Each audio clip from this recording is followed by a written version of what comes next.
Now, standing in the correct place when you're trying to hole a putt is really important. We've talked previously and in a number of videos about the importance of finding the sweet spot, and if you get set up in the wrong place, then ultimately the sweet spot is going to be a compromise. Finding it will be much more of a challenge.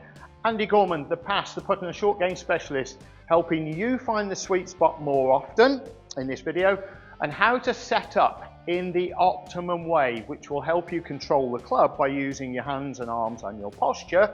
Set up, stroke, so getting into the optimum position, these are really, really important. So what are we going to do? Number one, we're going to get into a position that allows us to understand where the shaft is in relation to our forearms. All too often I hear about ulnar deviation. It will help to stop the wrists from breaking down. That might be the case in some instances, but actually it will help you to rotate the club face a little bit more. If the club face is closed going back, then, i.e. it looks a little bit this way, then ulnar deviation will potentially increase that rotation. Now, a lot of folk talk about ulnar deviation, that's the thumbs pointing down, as a better, more predictable delivery of the club through the ball, straighter and squarer, but, we will always find, you can go and have a look at Dave Peltz's book. He talked about making sure that the optimum angles are there, and if you are more pointed down, you will find more toe rotation. Remember, we know it's less to do with this. There's a little bit the style of the putter. There's less to do with that than there is we want to give, manufacturers will give you credit for. But essentially, you're in control of the club.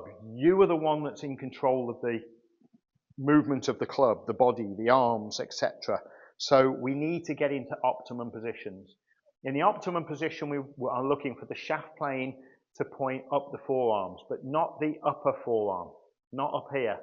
The shaft plane points to the elbow, the physical structure. Forearms can be different sizes depending on tissue mass, right? If you've been working out in the gym, Popeye forearms, but if you've not been working out in the gym, then you may just only have the bone structure to work with.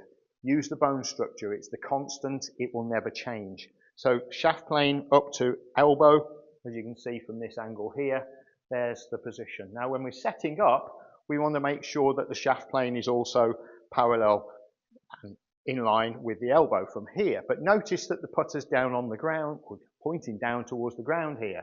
It is not parallel to the ground. This position now is my pressure test in my grip.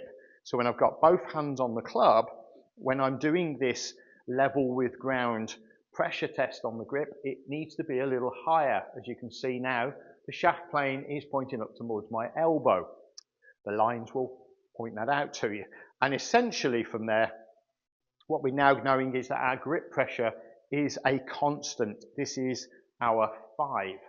So from here, we're good to go. When I bend forward with a little bit of flex forward of the hips, my hands and arms are in the ideal location. How do I know? Because I can take the trail hand off the club and it will come back to where it makes contact in the same place that it came off the club.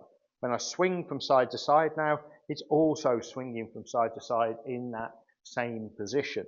So essentially when we're getting into place here, all that is changing is that we've controlled the club face weight of the club head, The club face is obviously controlled, it's nice and perpendicular. The shaft plane is in line with the elbows.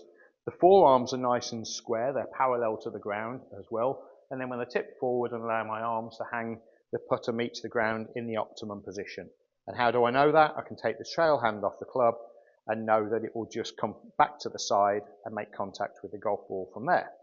So that optimizes the stroke, setup position, and then I can check it. So you could see the parallel position here with the boarding around the room. So the fireplace maybe, or if you've got some panels around your room, or you've got a patio window reflection at the golf club, you can find the level, but notice it won't be down here.